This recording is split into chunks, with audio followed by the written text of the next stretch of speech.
kind of give some thought, and next time there's a design that you're looking at, like, what is the user experience going to be for somebody who doesn't use the computer the typical way? Gus? Right? Yes. Have you tried contacting either Freedom Scientific, who makes JAWS, or Google about this problem? And if so, have you gotten a response? They know. A whole bunch of yes. There we go. Chancey, you want to take this one? So we have another question later. Sure.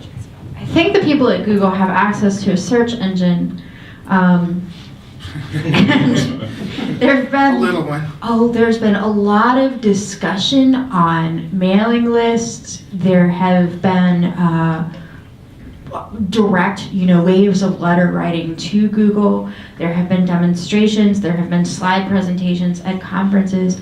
And you know what? The Google engineers are aware of what the issues are. And when they address us at conferences, they answer questions about these issues. And they say, yes, we're aware of these issues. This is your optimal experience at this point. And they point us to one of the combinations of platform and browser that works a little bit better. There is a little bit of room for responsibility for Freedom Scientific because that screen reader does handle web attributes a little bit differently than some screen readers, and I do understand that Freedom Scientific and some folks at Google are talking about how to make JAWS and Google Apps work a little bit better together. I'm not privy to the specifics of the discussions, but they are happening. And we all know accessibility is a work in progress, but at the same time, with the immense resources that Google has and its ability to develop really new and ambitious tools all the time, we would hope that accessibility improvement would become more of a priority, and we would see more results faster than we are in fact seeing. Yep. We have another question? Yes, this is, I wanted to make one comment. Sure. I'm deaf, but I'm definitely not an accessibility expert, but I find that with Google, they talk a lot about accessibility, but they don't practice what they preach. Yeah, I'm inclined to agree with that statement. Last year and a couple years ago, they posted something like an accessibility contracted that only focused on blind people. But it didn't focus on anybody else with disabilities. It didn't say anything about anybody else. It only talked about blind people. And people in the accessibility community got very frustrated about that and pissed off last year because it was like excluding the entire, almost the entire population. Sure. And that's how they felt. And really, it was just a contract and it didn't add anything new. So. Yeah. And I think that's, it's a perfectly fair point. And And I will say, we are obviously focusing on blindness and low vision today because that's where our deep knowledge is. But we think that usability, universal design should mean equal accessibility for everyone. What I suspect may have happened is that there are really, and I know that there are really talented and capable engineers and other professionals inside Google.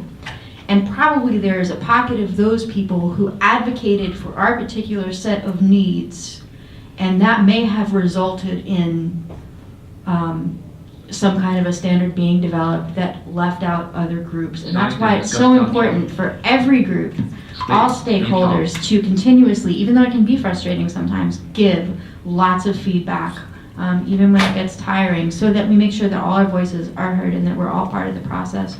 And again, I want to emphasize the people inside Google that are working on accessibility are good and they know what they're doing, but then there's the question of corporate priority setting. And I imagine that as frustrating as it is for us, it's doubly frustrating from the inside,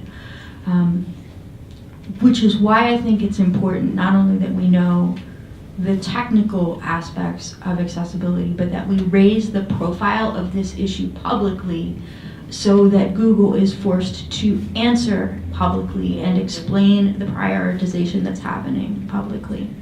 It's more than just an engineering issue.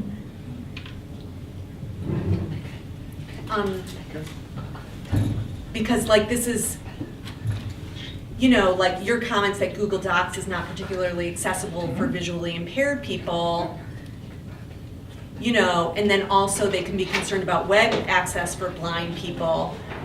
They can sit there and publish this contract saying, we're concerned about visually impaired people, but then Google Docs isn't accessible, so it's, you know.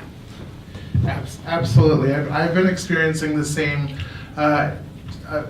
feelings around this conversation. One of my biggest pet peeves is this screen reader that they've built into their Android operating system, which always to me feels like an afterthought and not really like part of the design.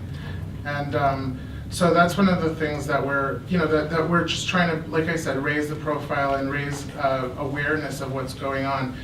You know, one company that has really done, or that I've seen notice that's really starting to make, you know, to do a lot of work in terms of accessibility is Apple, because they are, especially with iOS, which is their mobile operating platform, and they have started to include features that are specifically for blind people, specifically for people who are deaf, specifically for people who have gross motor skill issues.